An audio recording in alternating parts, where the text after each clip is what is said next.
Hello and welcome back to a new episode of Halfway with Hathaway. George Hathaway here. So happy to have you listening in.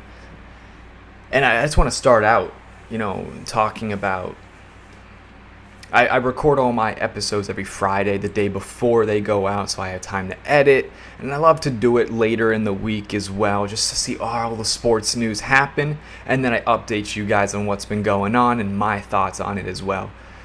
But I'm recording this on January 26th.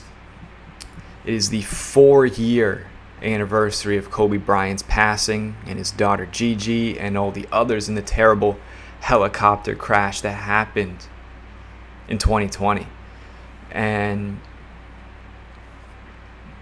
just having that, start the year off. And then all the events that proceeded to happen in a snowballing effect. It's certainly it's tough to just grasp and handle. Kobe Bryant is one of the greatest basketball players to ever step foot on a court. And what he meant to fans, the community, players, he was an inspiration to all. And his daughter was just so important to him. She was going to be transcending women's basketball, and she was going to be front running that. He was so supportive of her. He's a loving father, a great husband, a great teammate. And we all talk about who the greatest is. We debate, we judge. And Jay Williams said this 4 years ago, and it resides with me, especially being in this profession, in broadcasting and sports media. We judge all these people on their talents. Oh, this person's better. No. And at the end of the day, we're all humans. That's what Jay Williams kind of said. Like, put it in that perspective that we can talk about who is going to be the best, who's better, why does this person suck? But your life can be taken away, in a split second, just like that. So that we should just appreciate life for what it is and not be so judgmental on others. And to just be appreciative for what we have in front of us. I think that's so powerful. And that's one of the biggest things I've taken away, I think, from Kobe's passing, because that was a moment for me. I remember exactly where I was, in what room, who I was with. And I remember just uncontrollably crying. Because, when Michael Jackson passed, I was younger. I didn't understand, the impact of that. Or Prince. But when it came to Kobe Bryant, that's when it all hit. So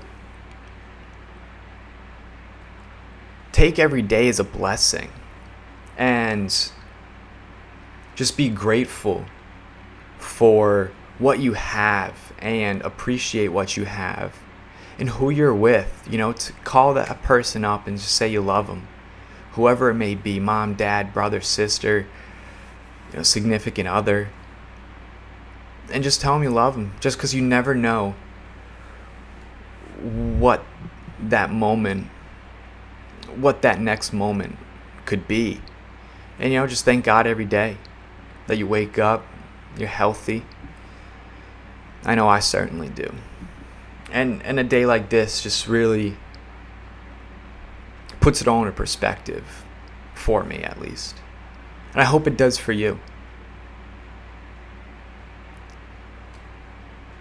But yeah, I just want that to sit with you guys and really let me know your favorite Kobe Bryant memories, your favorite stories. I have so many. There's a lot. But yeah, just let me know in the comments what you guys think, what your favorite Kobe Bryant memory is. But really, just every day's a blessing, and take it to your full advantage. Utilize that. Do something productive and and achieve something at the end of the day. I don't want to go on a whole philosophical rant about life. I would love to. Let me know if you guys want to hear some more stuff like that. But I want to get into what we're really supposed to be talking about, which is what's been happening this week in sports. Season 1, Episode 11 of Halfway with Hathaway. Charlotte Hornets earlier this week traded Terry Rozier to the Miami Heat for a 2027 first-round draft pick and for Kyle Lowry.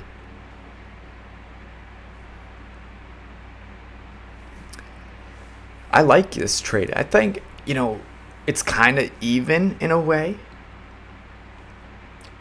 The Heat are getting a good guard in Terry Rozier, who's a great defensive player, can shoot the ball phenomenal, and they're getting rid of somebody who's holding them back in Kyle Lowry, who, mind you, great guard in Toronto, a legend up there, that's for sure. But when he went down to Miami, he just wasn't the same guard. He got older. He wasn't able to perform at that high level. So that's why, for me, I think Miami's going to gain a lot out of it. But Terry Rozier is so inconsistent in playing. He's played a few games already with the Heat. He hasn't been doing well. So then you're going to get those games where he's going to go, for 25, 30 points.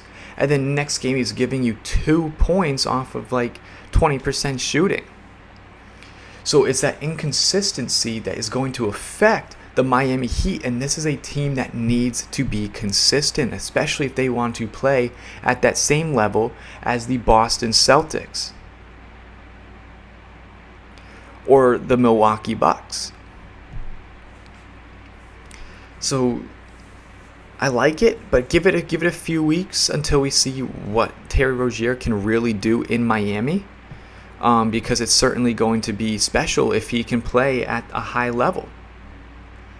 I don't think Miami will do well, though, this year. I don't think so. I know I said it last year, too, and probably the year before that. And they always cease to go above and beyond whatever I say. And the Dallas Cowboys like to underperform or whatever I say. So I don't even know what I should be saying at this point for your favorite teams. But yes, Karl Anthony Towns, big week in the NBA, by the way. Karl Anthony Towns, 62 points. Oof. You see that, you're thinking, oh, wow. That was a great game. Must have been a great game. Yeah, no, it was, and the Timberwolves lost.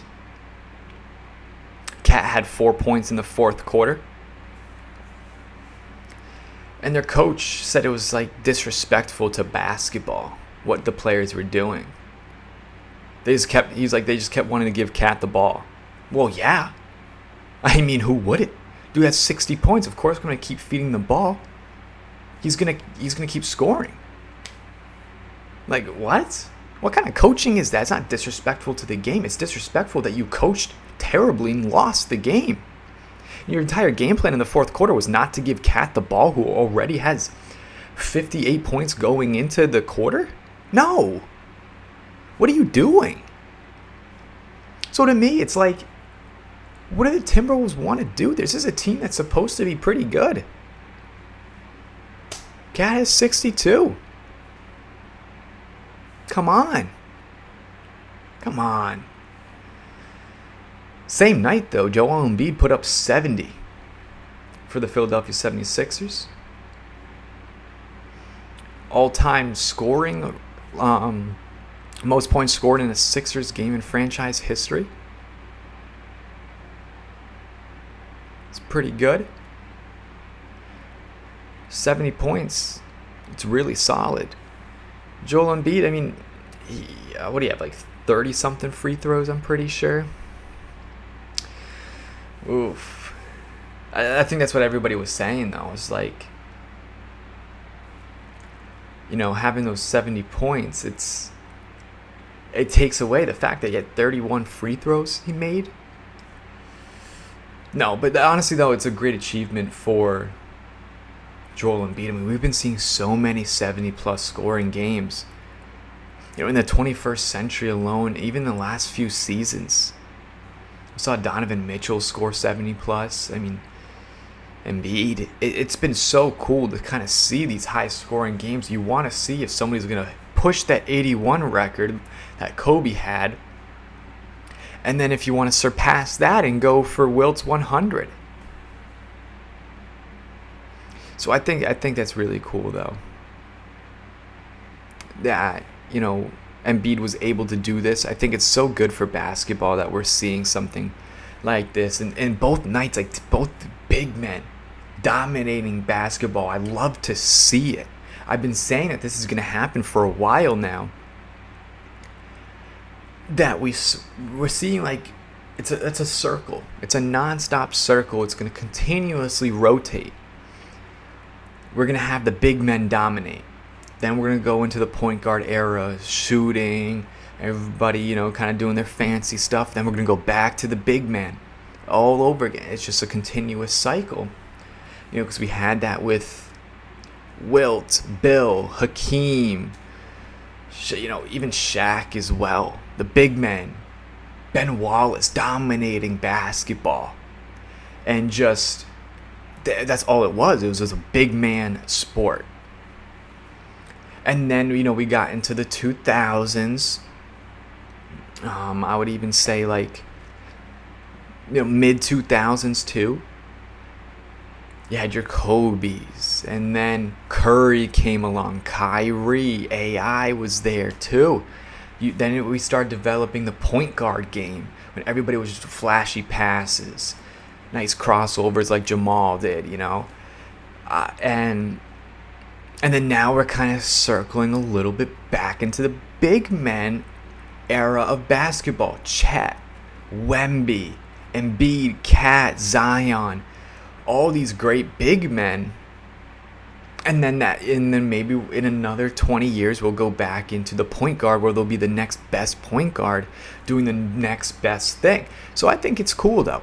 I really do. I think it's special because it's a cycle. I think it's just going to continue and continue and continue. And that's what it's going to be. But no, I love it. I think it's great for basketball. And everyone's complaining, there's no defense in basketball anymore. But the offense is just so overpowering nowadays.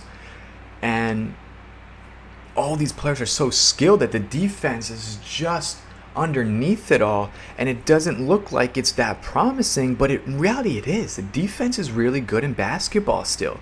It's just the offense is so much better.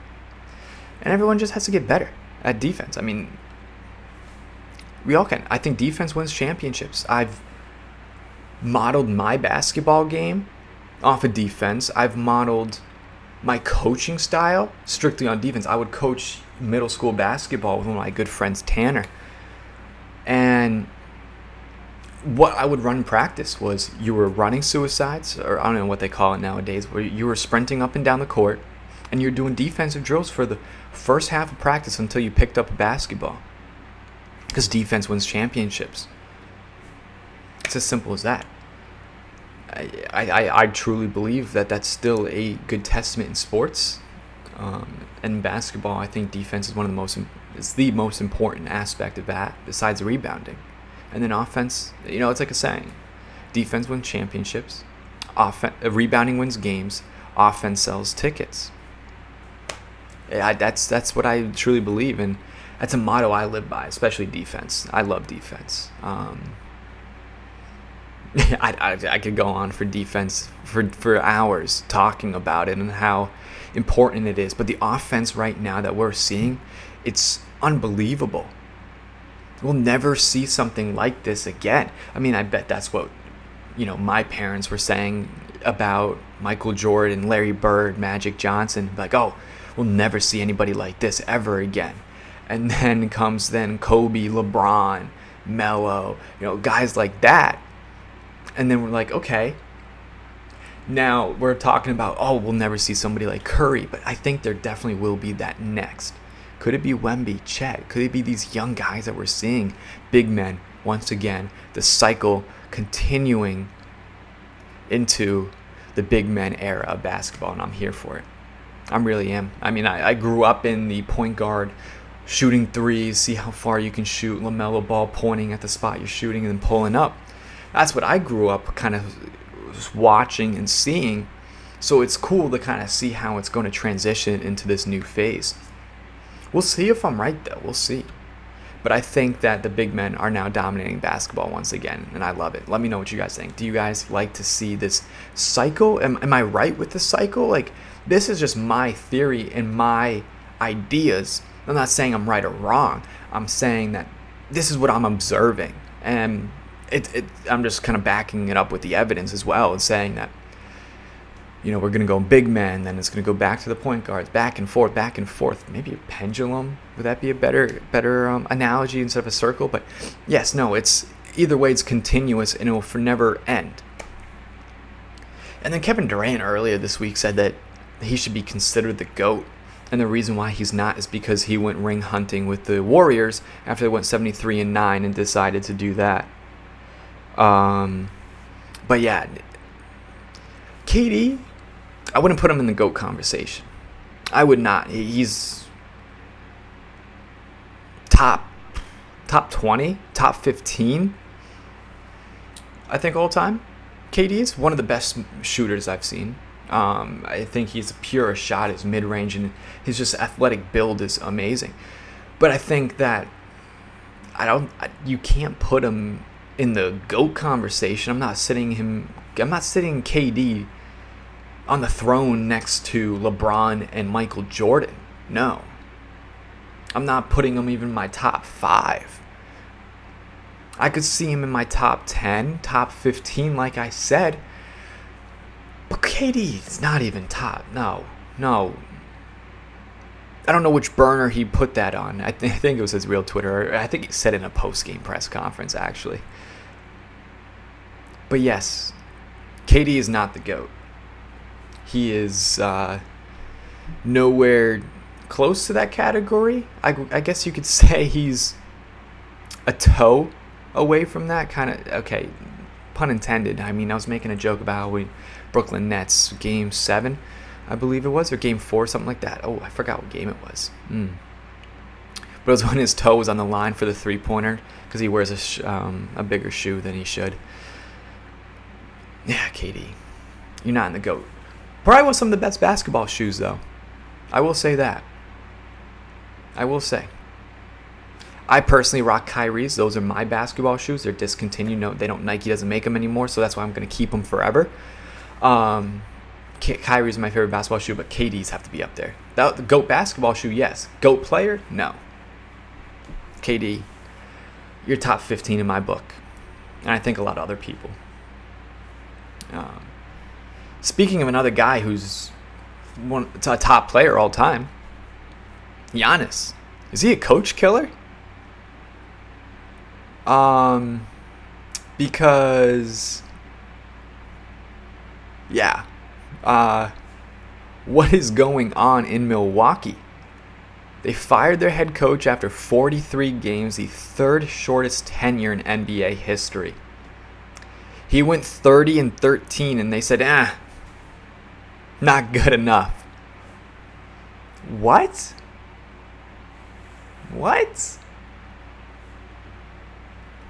Like, to me, it baffles me. You fire Bud, right? You fire Mike Budenholzer for blowing one series in the playoffs. You bought out his contract, so you're paying him. Then you fire the coach that succeeds him, buying out that contract. Then you sign Doc Rivers until 2020,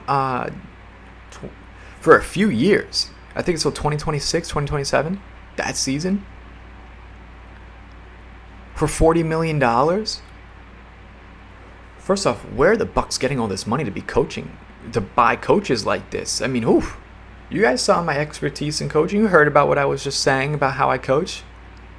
If I had a defensive player of the year, yeah. We'd be winning multiple championships if I was the coach to get paid $40 million. But to pay $40 million for Doc Rivers after he's blown 12 playoff series leads, but you fire Budenholzer after one. Make that make sense. Because it makes no sense. Doc Rivers, good coach. Some could say great. You can argue it. He has one championship. 08 Celtics. I think he's holding on to that for dear life. I think that's all in his resume. He'll walk in and be like, yep, 2008 national champion. Give me the coaching job. No. I don't. No. They should have kept Griffin. They should have kept... I don't know why they got rid of him in the first place. Because Adrian Griffin was good. He was fine. And then Giannis was like, oh, I'm so devastated about this. Acting like he doesn't have a say. And he said he didn't have a say. But how do you fire a head coach out of nowhere? Out of the blue, 43 games in a season, doesn't make it to All-Star break. You're 30-13, top 3 in the NBA. And you fire him for Doc Rivers. I think I don't want to bring it there, but there has to be something that's going on behind these closed doors that would make something like this happen. Well, what do I know? Right? I mean, a lot going on actually in the NBA. They announced the NBA All-Star starters. I'm just going to pull up a picture of this here. Let me just find it. I hope you enjoyed that little humming for a minute. But yes, in the Western Conference, we have Shai, SGA, starting point guard. Then you have Luka, LeBron, KD, and Jokic. Those are your West starters. And then in the East, Tyrese Halliburton, Damian Lillard, Giannis, Jason Tatum, and Joel Embiid. West is fine. Steph Curry's not an all-star starter. I'm okay with that. I tweeted that. I said I'm okay with that happening. Why? Because SGA has been playing phenomenal basketball. So is Luka. The problem, I don't have a problem with these starters. The only problem is Damian Lillard. He does not deserve to be an all-star starter. I'd rather have Jalen Brunson, who's been playing amazing basketball, and man, can he hoop. Jalen Brunson, Big East. Love to see it represented. But he's better than Damian Lillard. He's putting up more points. I think less assists by like half. But he's putting up better numbers. He's shooting like 48 from the field. He's just playing great basketball. Jalen Brunson deserves to be an all-star. Get rid of Damian Lillard, I'd be happy. I like this list. I'm excited to see where it's going to be going. Then, go to the gridiron. Talking some football now. Championship Sunday. Oh, yes, we're very excited. I know I am. Because this is a good trip. Kind of what we're seeing here. This is a good playoffs. I'm excited for it. Let's see here. NFL playoffs. I thought the games that we saw were very good. We saw some really good football. We have 49ers, Lions, NFC Championship game. Then we have Ravens, Chiefs, AFC Championship game, Championship Sunday. One of the best weekends in football, besides the Super Bowl, of course. But this one is super exciting. Just because I like it. Championship Sunday, AFC Championship games. It's gonna be different. We're not gonna see Brady and Mahomes in there, or the Patriots in the championship game. It's one of the first years it's actually not going to be in Arrowhead or Gillette Stadium for it's been a long time. A very long time. I think, though, the Lions are winning. I don't think Brock Purdy can handle it. Especially with the tough defense that Detroit has. They struggle a little bit against the Green Bay Packers. Struggle against the Green Bay Packers. So I think Detroit is going to the Super Bowl. I love to see it. I love to see it. The Bucs put up a good fight, though, against the Lions. They did. Made it a close game. I think Baker Mayfield is proving that to everybody that he can play good football. So I'm happy to see the Bucs and what they're going to do next season. 49ers, especially Deebo Samuel, who's going to be questionable. It'll be interesting to see how that's going to play out. But give me the Detroit Lions. They're heading to the Super Bowl. And the whole world, I think, wants to see them in this. Then, on the other side, AFC. Baltimore dominated. C.J. Stroud and the Texans. It was a close game in the first half and second half. Lamar just started pulling away. Then Bills, Kansas City. Came down to a field goal. Bills fans, cover your ears because it went wide right. Yes. Heartbreak. That's it. That team's forever cursed. I don't think we'll see Buffalo going there. It's tough to see, though. I was rooting for Buffalo. I just don't want to see Kansas City winning. I really do not. So Lamar Jackson, save us all. Give me Baltimore, Detroit, Super Bowl. I think that's what everybody wants. I think that's what the people want. Or could it be Kansas City, Detroit, rematch of week 1? What a nice storybook ending, right? You start the beginning of the book, Detroit beating Kansas City, end the book, last page. Could it be, the perfect season? If you want to look at it in the script writer, I put that in quotes because they're those people, the conspiracy theorists who believe that it's all scripted. That'd be kind of cool, though. But no, give me Baltimore, give me Detroit. That's Super Bowl. And we'll see if I'm right in a week. Could Bill Belichick be jobless? Which is crazy for me to think of. It's crazy for me to say that Bill Belichick may not have a job at the start of the season. Falcons, they hired a new coach. Chargers, they hired Jim Harbaugh to go back to the Chargers, a team he used to play for. Pretty cool to see. So now you're sitting here. Bill Belichick, did he blow a 28-3 lead to the Falcons? Did he mess it up for himself? It's a real question. No, but I think that, to me, teams are probably looking at it the last few years are going to be like, Bill hasn't done anything without Brady. And I don't believe either or. I am forever grateful for both of them. Belichick, greatest coach of all time. Brady, the greatest player of all time. I'm forever grateful to have both of those people in the Patriots organization.